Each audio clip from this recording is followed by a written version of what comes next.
Kalau skripsinya palsu, terutama lembar pengesahannya palsu, maka ijazah pasti palsu. Karena tidak mungkin seseorang bisa melewati mendapatkan gelar sarjana tanpa pernah ujian skripsi. Mudah-mudahan saya salah. Betul bang, analisa saya salah, saya tinggal minta maaf sama Pak Jokowi. Maaflah Pak Jokowi, walaupun saya ahli bisa salah. Deg-degan bang, saya buka, ya Tuhan, saya kok benar? Malah saya lemas bang, kok bisa saya benar? Harusnya salah saya. Kok bisa seperti ini sejarah Indonesia? Ya tahun 1985 di MIT dan negara-negara maju sekalipun, lembar pengesahan itu masih pakai mesin ketik. Ya IBM Electric Typewriter itu di MIT, Massachusetts Institute of Technology. Kalau saya dianggap hasutan ya silahkan, nanti kita lawan kan gitu bang. Ilmiah, lawan dengan ilmiah. Di pengadilan, ayo kita rekonstruksi bersama. S1, S2, sampai S2 ya di Jepang lagi, S1-nya di UGM. Ahli pakar IT dan forensik digital. Makanya kasus ijazah palsu ini, kita sebagai rakyat yang nggak menguasai bidang itu tentang keaslian ataukah kepalsuan, nggak ada hak kita, karena kita bukan pakar. Paham kalian? Seperti video kemarin aku bilang, tukang cendol sama tukang dodo sawit ngapai bahas keaslian ijazah ataupun palsu, karena itu bukan bidang kita. Kalau Rismon ini memang bidang dia. Lalu di media sosial ini banyak bilang ijazah Pak Jokowi asli. Apa pernah lihatnya? Enggak. Taruhlah pernah. Bagaimana kalian tahu asli dan palsunya? Apa basicnya? Pakar IT?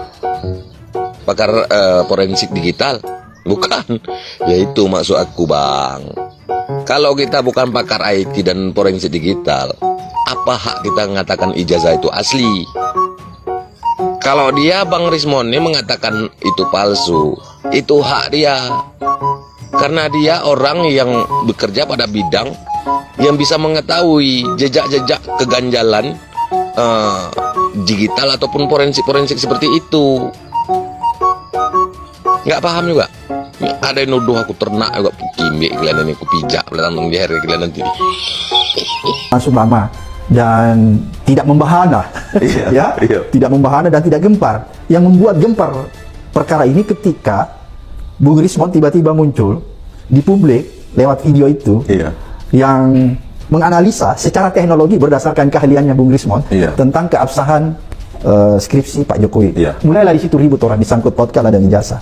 Kenapa menjadi ribut? Karena Bang Rismon ini bukan orang sembarang. Kenapa saya bilang bukan orang sembarang? Karena pakar forensik IT ya? Iya bang. Nah, ini kan artinya memang apa yang Bung Rismon katakan itu tidak bisa dipandang sebagai omon-omon. Beda kalau misalnya Abraham Samad bilang ini ijazah palsu, ini skripsi palsu, orang akan tertawa karena bidang saya bukan bidang forensik IT, saya orang hukum kan. Jadi orang semua terbelahak ketika Bung Rismon menyatakan ini ada masalah. Akhirnya ini menjadi membahana lagi, jadi polemik dan lain sebagainya. Dan puncaknya itu ketika ada pertemuan di UGM kan. Dan saya lihat Bung Rismon kan bersama Dr. Tifa dan Mas Roy tetap berkeyakinan bahwa skripsi yang Bung Rismon pernah foto di perpustakaan itu adalah diduga palsu. Kira-kira begitu ya? Iya. Jadi disclaimer dulu.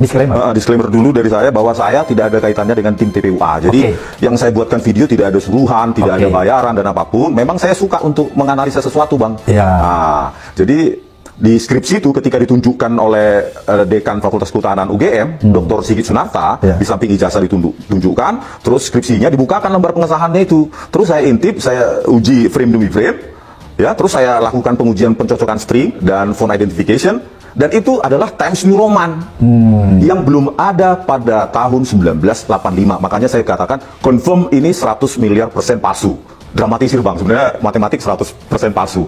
Nah, karena gini bang, evolusi teknologi itu memiliki catatan waktu, terikat pada ruang maupun waktu. Jadi teknologi yang belum lahir tidak mungkin bisa dipakai pada tahun 1985 karena belum ada.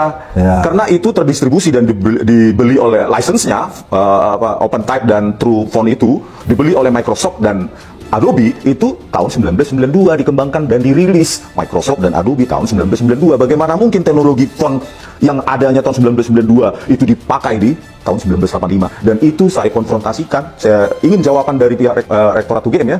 Pada saat itu para pejabat tidak ada jawaban.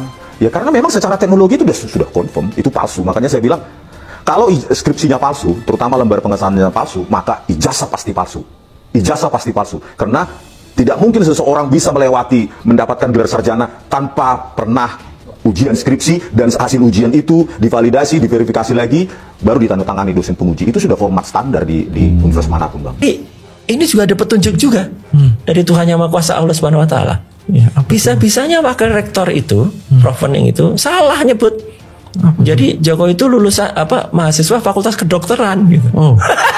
Terus meskipun dia langsung salah. Tapi kan ini kan ya kita nggak percaya dunia yang aneh-aneh, tapi tanda-tanda alam. Makanya kenapa bisa salah sebut? Kan jauh banget kehutanan dengan kedokteran. Kampusnya aja terpisahkan jalan Kaliurang gitu loh. Kok bisa gitu loh? Dan itu fakta ya. Itu bukan plesetan, bukan kayak AI ya. Karena itu viral juga sekarang. Kesalahan Prof Wening, wakil rektor 1 yang menyebutkan Jokowi itu mahasiswa kedokteran gitu. Sampai ada akhirnya dibuat lucu-lucuan meme-nya Dr. Mulyono. Jadi kan aneh gitu. Ketika kami diterima hanya bertiga itu ya gitu oleh belasan orang yang menerima, dalam bayangan saya tadinya kan UGM sudah jelas tahu menerima kami itu dalam kapasitas kami mau memverifikasi atau mengkonfirmasi bukti-bukti kelulusan kan. Bayangan saya tadinya di depan itu sudah disediakan di depan meja itu. Apakah itu ada absensi, apakah itu ada KHS, apakah itu ada kopi, mungkin kopi atau ijazah ya, legalisasi, atau itu ada skripsi. Ternyata nggak ada sama sekali tadinya. Bahkan masih harus ribut dengan kata keterbukaan informasi. Nah ini makanya saya menuju ke situ karena ada kata kejujuran tadi.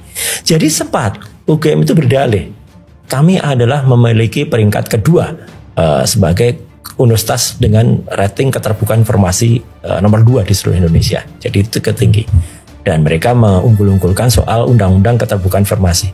Mereka lupa, saya dulu di DPR itu di Komisi 1 10 tahun 2009 sampai 2019, bahkan sebelum masuk DPR tahun 2009, narasumber salah satu bisa dicek pada pembuatan Undang-Undang nomor 14 tahun 2018 itu, tahun 2008 maaf.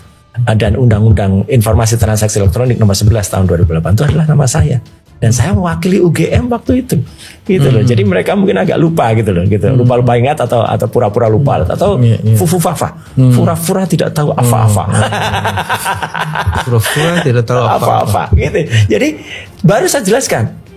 Oke, dalam Undang-Undang Keterbukaan Informasi memang ada pasal yang dikecualikan, Bapak Bang. Itu mereka berlindung di balik pasal nomor 17.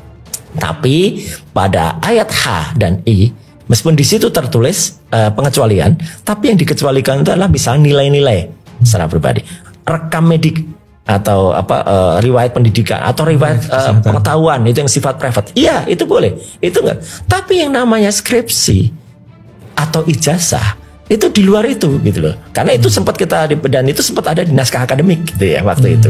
Sempat juga itu rame karena ada juga yang sekretaris rektornya waktu itu Andi siapa itu bilang, "Saya ikut dalam tim." Iya Mas, tapi kan yang mengetok kan tetap yang memaripurnakan kan DPR gitu.